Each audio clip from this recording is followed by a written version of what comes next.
কাফেররা আমার সন্তানকে গুম করে ফেলেছে। নবী গো, আমার সন্তানকে আমি কিভাবে পাবো? 2 নম্বর হলো, ইয়া রাসূলুল্লাহ, ইয়া হাবিবাল্লাহ, আমি একজন অভাবী, আমি যতই কাজ করি আমার ঘরে অভাব যায় না। আল্লাহ রাসূল সাল্লাল্লাহু আলাইহি ওয়াসাল্লাম বলেন, হে আব্দুল মালিক, আমি বিশ্ব নবী তোমাকে 3টা নসিহত দিব।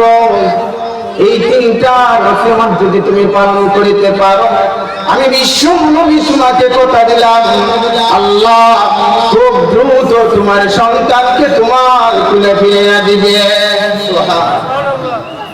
শুধু তা নয়, সন্তান ফিরিয়ে দিবে, আল্লাহ তাআলা তোমাকে অভাবমুক্ত জিন্দেগি দান করবে। আউফ ইবনে মালিক বলে, নবী গো, কি এমন নসিহত, আমি পুরোপুরি ভাবে মানার চেষ্টা করব। আল্লাহ রাসূল বলেন, ও সাহাবী, 1 নম্বর নসিহত হলো ইত্তাকুল্লাহ, তুমি সব সময় এক আল্লাহকে ভয় করিবে। বলেন তো, এক আল্লাহ ভয় আমাদের দিলের ভিতরে আত্মা থাকার প্রয়োজন আছে না নাই? কেমন ভয়? সাহাবায়ে কেরাম রাদিয়াল্লাহু তাআলা আনহুম আল্লাহ তাআলাকে এমন ভয় করেছে যে কারণে আল্লাহ তাআলা বলে দিলেন, রাদিয়াল্লাহু আনহুম ওয়া রাদওয়ান, আমি সাহাবায়ে কেরামের ঈমান আমলের উপর আমি আল্লাহ তাআলা এত সন্তুষ্ট হয়ে গেলাম এবং তারাও আমার নিয়ামতের উপর সন্তুষ্ট হয়ে গেল। কেমন ভয় আমাদের ভিতরে থাকার প্রয়োজন? খলিফাতুল মুসলিমিন হযরত ওমর রাদিয়াল্লাহু তাআলা আনহুর জামানায় হযরত ওমর গভর্নর, অর্ধেক পৃথিবীর শাসক।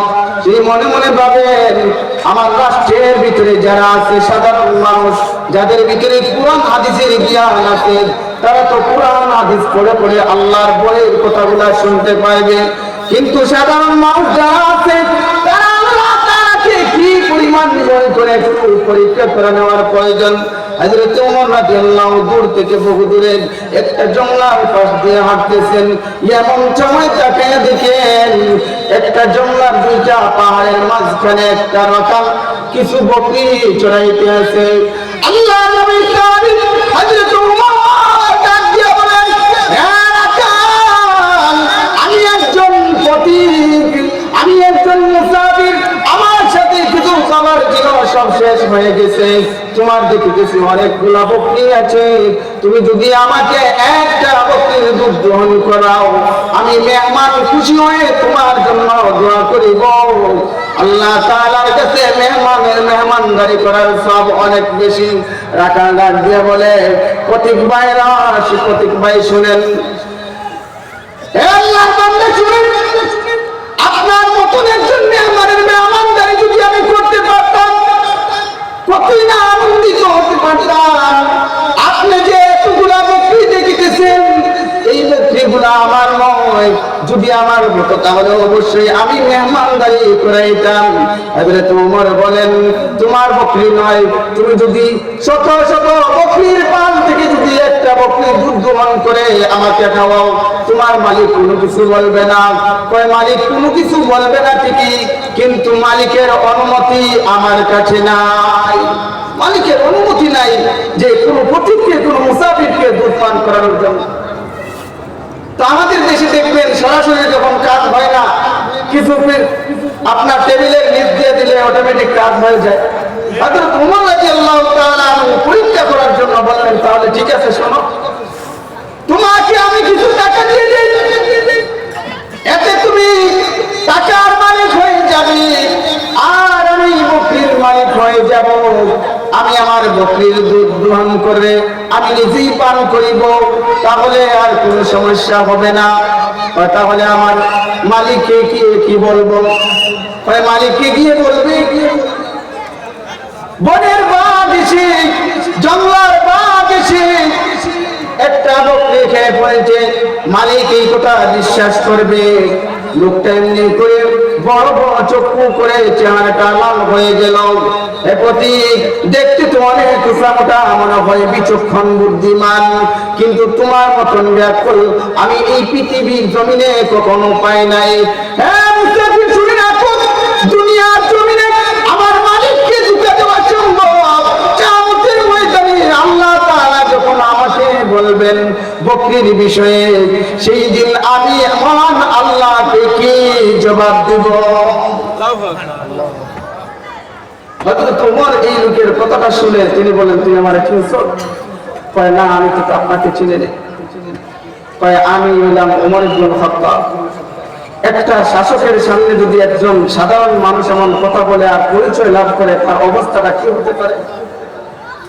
রাখাল সঙ্গে সঙ্গে ওমরের কাছে মাপ চাওয়া শুরু করে দিল। হযরত ওমর বলেন, তুমি মাপ চাওয়ার বিষয় নয়, বরং তোমার এই কর্মের উপর আমি নিজেকে অহংকার আর তকব্বুরি মনে করিতে আছি।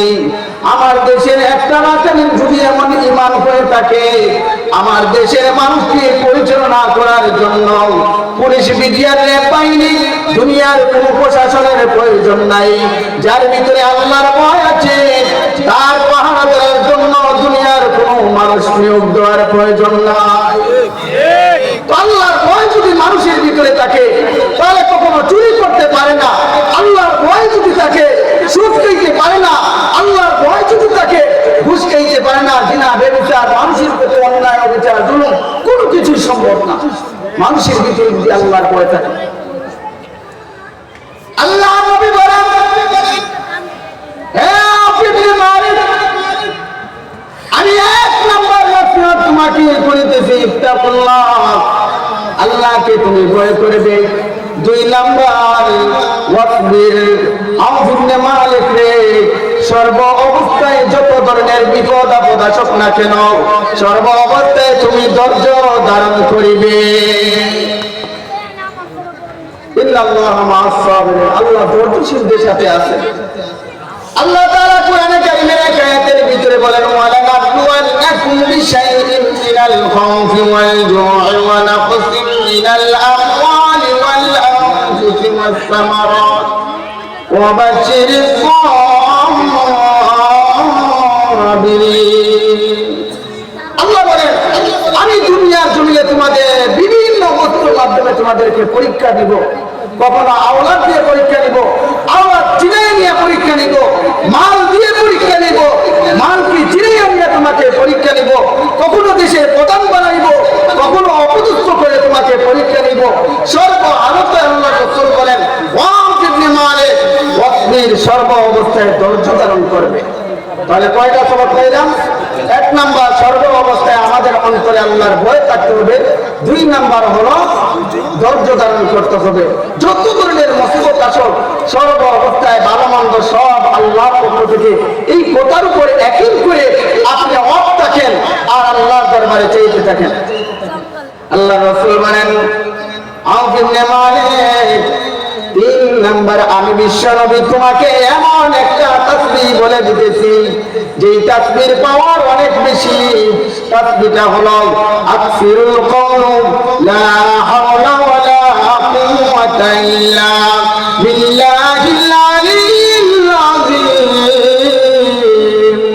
আমাদের সবার মুখস্থ আছে না নাই? বলেন তো একবার, লা হাওলা ওয়ালা কুওয়াতা ইল্লা বিল্লাহিল আলিয়্যিল আযীম। ইবনে মালিক বলেন, আল্লাহর নবীর তিনটা বাতানো আমল আমি দৌড় দিয়ে করে নিয়ে আসলাম। আমি আমার বিবির সাথে পরামর্শ করলাম। আমার বিবিকে আমি বললাম, আল্লাহর নবী আমাকে এমন পরামর্শ দিয়েছেন, শুধু আমি আমল করি না, আমার বিবিও আমার সাথে আমল করা শুরু করলো। আমার ভাইরা, আমরা শুধু নিজের নামাজ পড়লে হবে না, নিজের ছেলে মেয়ে, নিজের স্ত্রীও যদি নামাজি হয়ে যায়, ওই ঘরের ভিতরে আল্লাহ রহমত বরকত নাজিল হবে। ইবনে মালিক বলেন, আমি ঘরের ভিতরে আমার স্ত্রীর সাথে পরামর্শ করি, আমার স্ত্রী আর আমি এমন ভাবে আমল করা শুরু করলাম, সব সময় দিলের ভিতরে আল্লাহর ভয়। আমার সন্তানকে যে ঈমান কাফেররা গুম করে নিয়ে গিয়েছে, আমরা ধৈর্যচারীদের সাথে অন্তর্ভুক্ত হয়ে আছি। যা কিছু হয়েছে আল্লাহর পক্ষ থেকেই হয়েছে এমন মনে করে আমরা ধৈর্যের সাথে আছি। আর সব সময় জবানের ভিতরে আছে লা হাওলা ওয়ালা কুওয়াতা ইল্লা বিল্লাহ। আমল করিতে আছি 3 থেকে 4 দিনের মাথায় গভীর রজনীতে আমার দরজার সামনে আসিয়া আমার সন্তান যখন আব্বা বলে ডাক দিয়েছে, বলেন তো পৃথিবীর কোন মা বাবা আছে সন্তানের কণ্ঠ চিনে না? আপনি আমি যতই বাবা মাকে ভুলে যাই, 10 বছর পরেও বিদেশ থেকে আসার পরে যদি মা বাবার দরজার সামনে দাঁড়িয়ে আব্বা আম্মা বলে ডাক দাও, তুমি ভুল করলেও তোমার কণ্ঠ তোমার মা বাবা কখনো ভুলে যায় না। এই যুবক ভাইরা, মা বাবার খেদমতকে নিজের জীবনের জন্য একটা উন্নতির পথ বানাও।